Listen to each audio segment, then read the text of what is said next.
নমস্কার বন্ধুরা, আমি আবার একটি ভিডিও নিয়ে চলে আসলাম। এটি হচ্ছে দেশি পর্তুলিকা নয়, তো এটা হচ্ছে হাইব্রিড জাতের। এই হাইব্রিড জাতটি শীতেও হয় এবং গরমেও হয়।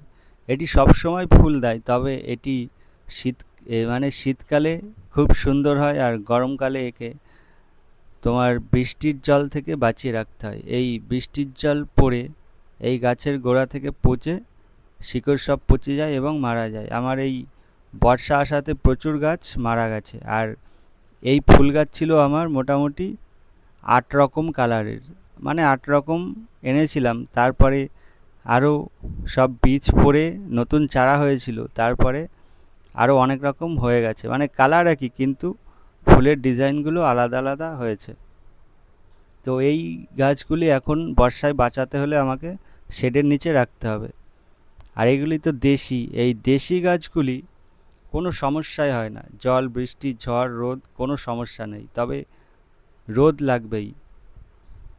এটি টান টান রোদে রাখতে পারলে খুব সুন্দর কুঁড়ি আসবে এবং ঝাঁকড়াও হবে, আর ফুলের সাইজ হবে অনেক বড় বড়।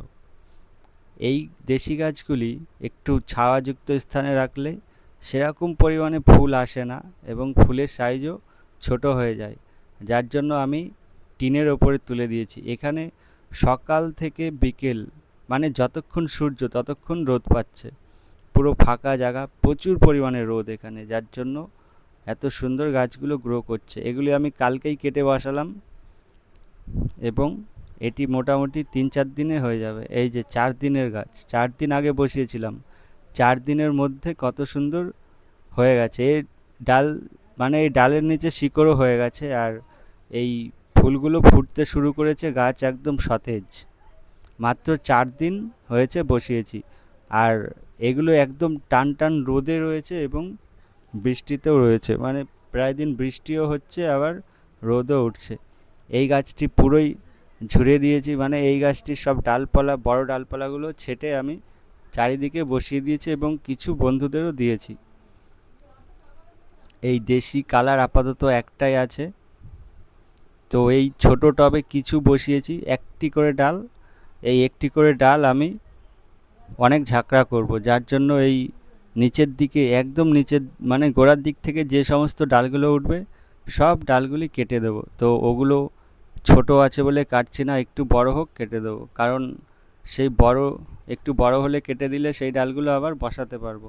আর এগুলি পুরো ছেটে দিয়েছিলাম, এই ছাটা গাছগুলি ওই প্যাকেটে আমি লাগিয়েছি। আর কত সুন্দর ব্রাঞ্চ বেরোচ্ছে, প্রচুর ডালপালা আসছে, এগুলি প্রচুর পরিমাণে ঝাঁকড়া হয়ে যাবে কয়েকদিনেই। আর এইটি হচ্ছে অল্প অল্প করে ছেটেছিলাম, তো অনেক কুড়ি এসছে, যার জন্য এটিকে আর ছাড়ছি না। এই এটাই যখন একসাথে সব ফুলগুলো ফুটবে প্রচুর সুন্দর লাগবে দেখতে।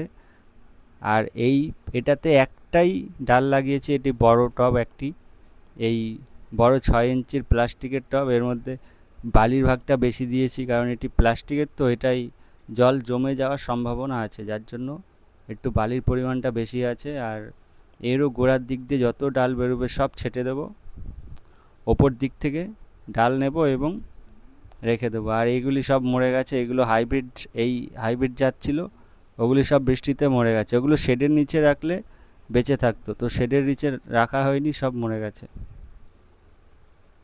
আর এটি হচ্ছে কয়দিন আগেই বসানো হলো, এই গাছটি চারা থেকেই হয়েছিল, তো এটি বড় হোক তারপরে আবার আপডেট আসবে।